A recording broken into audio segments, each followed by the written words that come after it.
Hello everyone, welcome to my channel. I hope everyone is having a wonderful day. Paul Sinha, the brilliant quizzer known affectionately as the Sinner Man on The Chase, had always prided himself on his razor-sharp intellect and calm demeanor under pressure. But nothing, not even years of facing the fiercest quiz competitors, could have prepared him for the terrifying roller coaster that would become the worst week of his life. It began on an ordinary Monday.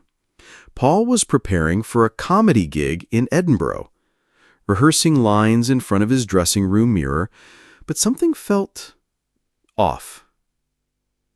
A strange fog had crept into his mind. Words he knew like the back of his hand stumbled on his tongue. He chuckled it off, blaming fatigue from travel. But then his left arm twitched, an erratic, involuntary movement that sent a jolt of unease down his spine. "Maybe too much caffeine," he muttered, brushing it aside. By Tuesday, things escalated. While filming a segment for The Chase, Paul suddenly froze mid-answer. The question, which 19th century author wrote David Copperfield? Normally child's play for him, but his brain went blank.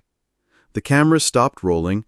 Concerned faces replaced the usual buzzing excitement of the studio. "I knew the answer," Paul later recalled. "I could see the words, feel them, but I couldn't say them." That's when I realized this wasn't normal.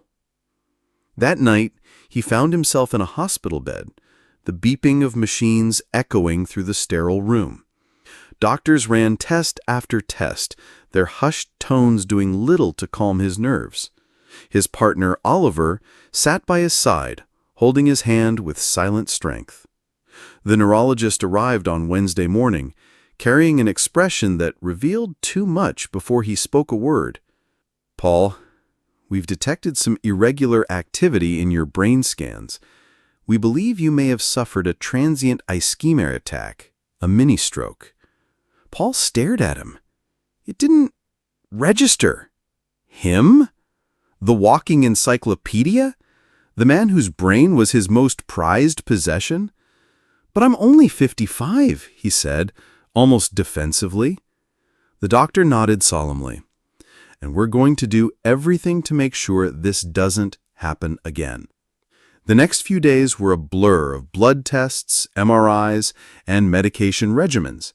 Paul, who could usually recall the entire history of British monarchs without blinking, suddenly struggled to remember if he'd taken his pills. By Thursday, the physical symptoms had eased, but the emotional toll had only deepened. Fear clung to him like a second skin. What if it happened again during a live show? What if he lost the ability to do what he loved most? Quizzing, performing, connecting. But it was on Friday, while watching a rerun of The Chase from his hospital bed, that something clicked.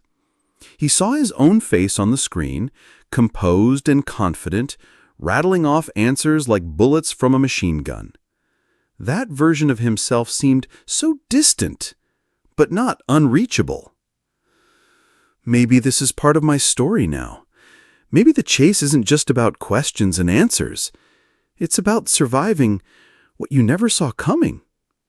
By Saturday, Paul had made a decision. He wouldn't let this define him. He would talk about it. He would share his story, not just for sympathy, but to raise awareness. For others, for those who, like him, mistook subtle symptoms for something trivial. And so on Sunday, exactly a week after his terrifying ordeal began, Paul posted a candid message on social media. "This has been the worst week of my life, but I'm still here, still fighting, and still chasing. Thank you for the love. The game isn't over yet." And just like that, the Sinner Man, ever the master of the comeback, had begun his most important chase yet.